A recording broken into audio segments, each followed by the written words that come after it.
Hello everybody, it is Friday. What's going on in your world? It's another instalment of One Leeds. I hope you're all doing fantastically well, everybody, and I wanted to do a little bit of an update today on Emi Buendía. Now, I got a heads up from my good old pals at Talk Norwich City that there was an Emi Buendía interview dropping. Obviously, they wanted the fantastic lads at Norwich City as well. Make sure you check it out, Talk Norwich City. It's a really good show with Emi Buendía. But you know, I had a little bit of a watch of it beforehand, digested it, and a lot of it was on Daniel Farke, and obviously it was an Emi Buendía interview. Now, I wanted to get your thoughts on it, guys, and just look, if you don't want to go watch the video, that's absolutely fine. I can sum it up for you right now. But Buendía was glowing about Farke. Now, it was a moment in time, of course it was. It was a crystallised moment in time of which Emi Buendía's career was on the up. He was a flyer. He was exquisite in the Championship. Probably one of the best Championship players we've ever seen. Brought in for an unbelievable fee with Stuart Webber and Daniel Farke combination, which was absolutely exceptional at Norwich. Obviously, that little combination was brilliant in terms of recruitment and Norwich at that period. You know, Marco Stiepermann, Vrancic, Teemu Pukki on a free. Just some absolutely unbelievable recruitment. They really did well in the youth as well when it came to Jamal Lewis, when it came to Aarons, and we'll get onto Aarons in just a little bit. But it was unbelievable. Tommy Tribal, they were able to cultivate such an unbelievable squad, and it was two sides in the Championship of which they were able to do this as well. Now, the reason I'm mentioning all of this as well is because Buendía was talking about Farke, and it's given me a little bit of, there's some Leeds fans saying, go out and get the checkbook, go get him, because if you watch the interview, it's very much like almost, come get me, Daniel. That's what I feel from watching the interview. Now, this could be completely wrong. This is the One Leeds channel. It's just my opinion. If you haven't watched it, make sure you go check it. But he was talking about his moment in time when it came to Daniel Farke and saying how good he was, how much he improved him when it came to his coaching ability, what he did for Emi Buendía, how much he loves Daniel Farke. But I have to say, I remember the exact same sentiment with Max Aarons, and it was on Talk Norwich City again, wasn't it? And we were speaking, and there was effectively word verbatim online of Max Aarons saying that Daniel Farke was the best thing since sliced bread. He was unbelievable in generating his career from such a young age, and there's nothing wrong with him saying that. But it was just interesting because then obviously Leeds fans naturally ran with it, because as we should.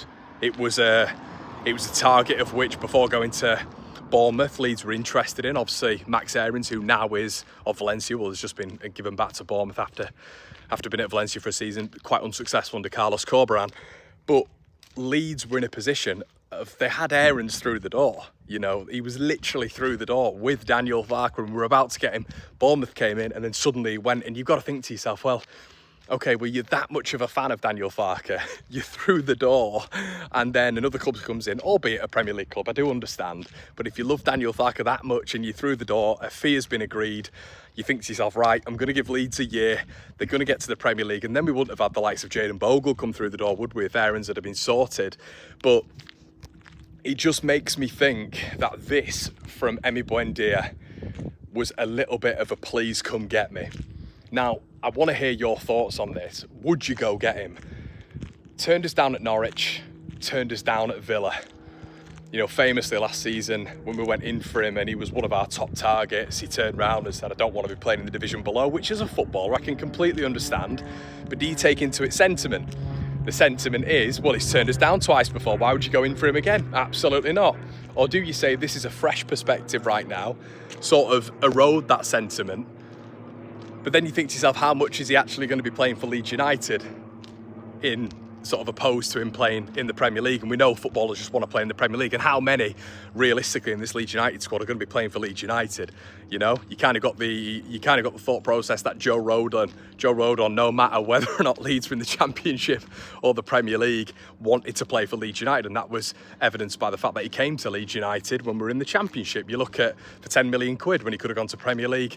You know, but he had Premier League offers, as we know, Ipswich being one of them. You know, you look at someone like Ethan Ampadu, rejected offers to come to be with Leeds in the Championship, rejected offers from abroad, top leagues abroad to come with Leeds in the Championship. You feel like these players want to play for Leeds United regardless, and that does mean something. Of course, it's sentiment, and you want these players to be of a good calibre and quality, which those two are. But I do think to myself, with Buendia, is it worth it? And this Talk Norwich City interview was so interesting. And you know, you do get the vibe from behind the scenes that he might welcome it at this moment in time, but it does feel a little bit last resort for Buendia. Now, what did we know of him last season? 3 starts for Leverkusen. Leverkusen had the option to go in for him again. They said no, they weren't doing it. 11 appearances overall. For me, that is just not enough. I keep talking about players being available. You look at Jacobiol, 34 appearances. You know, in Udinese's 34 games last season, started. Unbelievable dependability and reliability. This is the guy I worry about a little bit. And if you're bringing in a hallmark signing of Emi Buendía, Villa are apparently looking 18 to 25 million is the range. If you're bringing in a player like that, you have to be guaranteed someone who's going to be able to come in and have those 2 traits, dependability and reliability, consistency. And he's not done it since the first year under Emery. He's just not done it. So I'm kind of in a frame of mind of which it's like, you know, well, it's not quite worked for you. You have turned us down. I'm bringing sentiment into it a little bit here. But when it comes to the playing side of it as well, sentiment, you've turned us down twice, so we can't be that much of an attractive proposition for you, albeit we are now in the Premier League. But I would have hoped maybe Buendia thought, well, Farke, I love him as much as he's going on about him in this video. It's like he's his father, his footballing father. I'll come down with him to the Championship, give him a year, and then we'll go up together. And what an achievement that'll be. I've done it before with him. I've been promoted, I think it was twice with him, wasn't it? And we'll do it again. But he didn't want to do that, and I kind of get the footballing reasons behind that, and I'm not gonna you know, go at him for that, because that is a logistical reason. I don't want to be playing second-tier football, and there is reasons behind that. But it does feel now, with Leverkusen not exercising that right to take him on permanent contract-wise, Leeds are maybe the last resort before like a Saudi team comes in, and that's kind of how I feel right now. And maybe Emi just wants to stick around, and that's that's kind of how it feels right now. So yeah, it was really interesting. A big love off of Daniel Farke, and it just did remind me of the Max Air and stuff that we heard on Talk Norwich City before. And obviously we'd seen about him loving Farke, him you know, Farke doing so much for him. And Farke did bring him and Jamal Lewis through, so he's a big part of that on the right and left hand side. But it does make me think, would you be truly in it? You know, would you be truly in it? Because I do think there's trenches players that we need for this.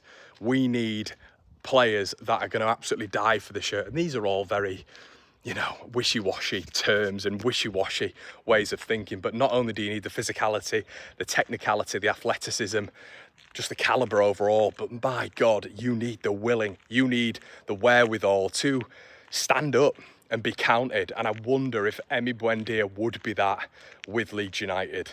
I wonder. And I hope Leeds are doing a little bit of a look ahead as to that, really.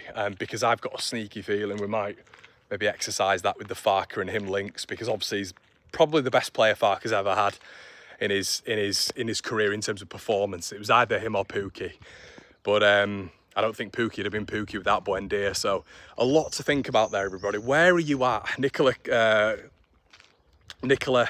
at Lecce as well. We're speaking about him. Kristosic, we're speaking about him multiple times. Apparently now Nicola Shearer of Damasio is now reporting in opposite alignment with Joe Donahue, saying that there's no interest there. And now Shearer has come out and said that Leeds have got 23 million euros plus bonuses on the table. It seems very specific for it not to be true, but who knows? What do you believe, guys? Let me know in the comment section below. Happy Friday, and I'll see you tomorrow at some point, I'm sure. Cheers.